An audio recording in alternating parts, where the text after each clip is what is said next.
we have focused on school principals, school leaders for many years, and that's because we think this is one of the most critical roles in education when we think about student academic success. Teachers matter enormously, but they are hired and managed by school principals.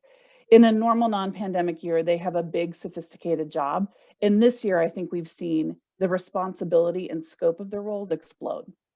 When we've talked to principals over the last few months, we've heard how they have to be, substitutes when their staff is out. So they're substituting as janitors in the cafeteria for teachers. They're contact tracing. They're trying to find students who have fallen through the cracks when they've moved to online learning. There's a lot on their plate.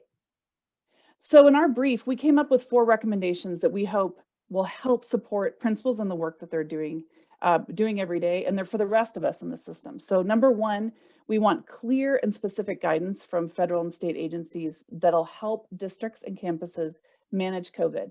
Contact tracing, safety protocols, staffing recommendations, all the things that can take that burden of innovation off the campuses and off the districts right now. So we're not reinventing the wheel over and over and over again across schools.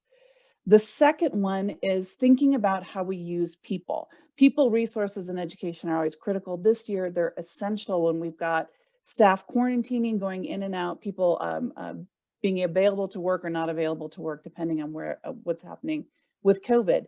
We recommend that the districts think creatively about how to reallocate people as best they can to support districts. For example, who in the central office could support contact tracing for our schools? That might be a place where you'd reallocate people creatively, and we think that's important. And third, we're really encouraging districts to focus on clear, concise, consistent communications. There's so much new information every single day going out to schools. So how can districts really focus their efforts of making sure that principals know where to find information, it's easy to find, and if they don't understand it, they know who to call. And finally, we're asking districts not just to get through this pandemic, but to also use it as an opportunity to improve. So throughout, whenever there's time or when things start to calm down, if district leadership teams can take time to pause and reflect and think what went well, what didn't go so well that needs to be improved, because there will always be another crisis that district leaders need to solve in support of our students.